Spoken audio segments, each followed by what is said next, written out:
সরকারের দায়িত্ব নেওয়ার পর প্রথমবারের মতো আগামীকাল কিশোরগঞ্জ সফরে যাচ্ছেন প্রধানমন্ত্রী তারেক রহমান। দিনভর নানা কর্মসূচি নিয়ে তার এই সফরকে ঘিরে পুরো জেলায় এখন বইছে উৎসবের আমেজ। ফ্যামিলি কার্ড বিতরণ, ধর্মীয় প্রতিষ্ঠানের কর্মরতদের সম্মানী প্রদান এবং মৎস্য খাতের উন্নয়ন কর্মসূচির উদ্বোধন করবেন তিনি। আগামী রবিবার সড়কপথে কিশোরগঞ্জে পৌঁছাবেন প্রধানমন্ত্রী তারেক রহমান। সরকার প্রধানের সফর ঘিরে এখন সাজ রব পুরো জেলা জুড়ে।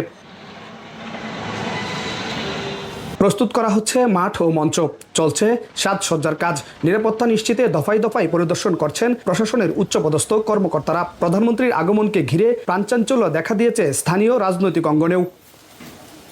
মাননীয় প্রধানমন্ত্রী ভোটের দিতে আসতেছেন, পাকন দিয়ে আসতেছেন, এটা আমাদের জন্য অত্যন্ত সৌভাগ্যের বিষয় এবং এই নিয়ে আমরা ব্যাপক প্রস্তুতি নিচ্ছি। তারেক রহমানের এই সফর অত্যন্ত গুরুত্বপূর্ণ, কারণ উনি কিশোরগঞ্জে আমাদের মধ্যে প্রধানমন্ত্রী হয়ে প্রথম আসছেন। আমরা আশা করছি তিনি কর্মসংস্থানের জন্য আমাদেরকে কিশোরগঞ্জে একটি ইকোনমিক জোন দেবেন। রবিবার দিনের শুরুতেই পাকুন্দিয়ার মির্জাপুর চেয়ারম্যান বাড়ি ঘাট এলাকায় পুরনো ব্রহ্মপুত্র নদে মাছের পোনা অবমুক্ত করবেন প্রধানমন্ত্রী। একই এলাকায় স্থানীয়দের সাথে শুভেচ্ছা বিনিময়ের পর কটিয়াদি কার্প হ্যাচারি কমপ্লেক্স পরিদর্শন করবেন তিনি। পরে আচমিতা জর্জ ইনস্টিটিউশন মাঠে জাতীয় মৎস্যপক্ষ 2026-এর আনুষ্ঠানিক উদ্বোধন করবেন। পুরস্কার তুলে দিবেন মৎস্য খামারিদের হাতে। এরপর ঐতিহাসিক সুলাকে ঈদগাহ ময়দানে বেশ কিছু উন্নয়ন কার্যক্রমের উদ্বোধন করবেন। অংশ নেবেন ছাত্রদলের বৃক্ষরোপণ কর্মসূচিতে। আমরা চলাটাই কষ্ট, দিন আনি দিন গাই হয় না।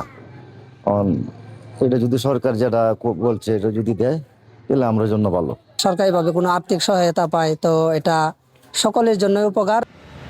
সফরের শেষ ভাগে কিশোরগঞ্জ পৌরসভার পুরাতন স্টেডিয়াম মাঠে আয়োজিত জনসভায় যোগ দেবেন প্রধানমন্ত্রী। সেখান থেকেই তিনি আনুষ্ঠানিক উদ্বোধন করবেন ফ্যামিলি কার্ড বিতরণ কার্যক্রম। একই সাথে এলাকার মসজিদ, ঈদগাহের ইমাম, মুয়াজ্জিন ও খাদেম সহ ধর্মীয় প্রতিষ্ঠানে কর্মরত ব্যক্তিদের বিশেষ সম্মানী প্রদান কার্যক্রমেরও AKS অর্জন করল গিনেস ওয়ার্ল্ড রেকর্ডস। AKS সূচনা করবেন তিনি। জেলা বিএনপি জানিয়েছে প্রধানমন্ত্রীর আগমনে সব প্রস্তুতি শেষ করা হয়েছে।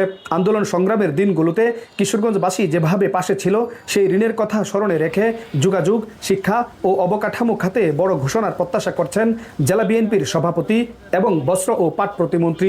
গণতান্ত্রিক আন্দোলনে দেশের প্রত্যাশা অনুযায়ী মাননীয় প্রধানমন্ত্রী দেশকে এগিয়ে নিয়ে যাওয়ার জন্য যেভাবে কাজ করে যাচ্ছেন এবং উন্নয়নের যে উনি একটা রোডম্যাপ তৈরি করেছেন, কিশোরগঞ্জ থেকে বাদ যাবে না। 1998 সালে প্রথমবার কিশোরগঞ্জ এসেছিলেন তারেক রহমান।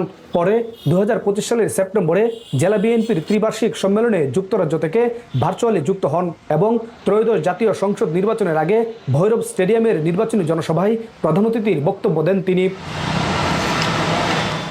শরফউদ্দিন জীবন, ওয়ান নিউজ, কিশোরগঞ্জ। প্রধানমন্ত্রীর সফর নিয়ে আরো জানাতে কিশোরগঞ্জ থেকে যুক্ত হচ্ছেন শরফউদ্দিন জীবন। প্রধানমন্ত্রী কিশোরগঞ্জের সফর নিয়ে জেলার সার্বিক পরিস্থিতি কেমন দেখছেন?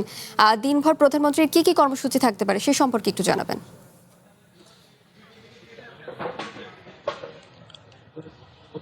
শাওন, আপনি জানেন তারেক রহমান প্রথমবারের মতো প্রধানমন্ত্রী হওয়ার পর এই প্রথম কিশোরগঞ্জে আসছেন আগামীকাল সকালে এবং সকাল 9টায় উনি ঢাকা থেকে রওনা দিবেন এবং 11:30টায় উনি কিশোরগঞ্জের পাকুন্দি উপজেলায় মৎস্য সপ্তাহের যে প্রোগ্রাম রয়েছে সেই প্রোগ্রামে মাছের পোনা অবমুক্ত করবেন। একই সাথে ওইখানকার স্থানীয় যে নেতৃবৃন্দ রয়েছেন তাদের সাথে মতবিনিময় শেষে আবার কটিয়াদি যে কার্প হ্যাচারি রয়েছে সরকারি, সেখানে উনি যাবেন, পরিদর্শন করবেন। এরপরে আচমিতা জর্জ ইনস্টিটিউশন যে মাঠটি রয়েছে সেইখানে মৎস্য সপ্তাহ উপলক্ষে যে প্রোগ্রাম রয়েছে সেখানে 14 জন যে মৎস্য চাষী সারা বাংলাদেশ থেকে তাদের হাতে সম্মাননা তুলে দিবেন। এরপরে কিশোরগঞ্জের যে সোলাকি ঈদগাহ মাঠ সেখানে উন্নয়নমূলক কার্যক্রমের ভিত্তিপ্রস্তর স্থাপন সহ সেখানে ছাত্রদলের যে একটি প্রোগ্রাম রয়েছে বৃক্ষরোপণ কর্মসূচি সেখানে অংশগ্রহণ করবেন। এরপর বিকেলে কিন্তু আমি এখন যে জায়গাটি দাঁড়িয়ে আছি কিশোরগঞ্জ পৌরসভার যে স্টেডিয়ামটি রয়েছে সেখানে কিন্তু প্রোগ্রামে অংশগ্রহণ করবেন এবং এখানে যে ফ্যামিলি কার্ড সহ ধর্ম মন্ত্রণালয়ের যে আরেকটি প্রোগ্রাম রয়েছে ইমাম মুয়াজ্জিনদের যে সম্মাননা প্রদান সেখানেও কিন্তু উনি অংশগ্রহণ করবেন, এখানে বক্তব্য রাখবেন। এবং এখানকার যে রাজনৈতিক নেতৃবৃন্দ রয়েছেন তারা কিন্তু উৎসবমুখর পরিবেশে কিন্তু বিরাজ করছে। তারা মাননীয় প্রধানমন্ত্রীকে বরণ করে নেওয়ার জন্য মুখিয়ে আছেন এবং কখন উনি সেখানে উপস্থিত হবেন সেই প্রত্যাশা কিন্তু করছেন।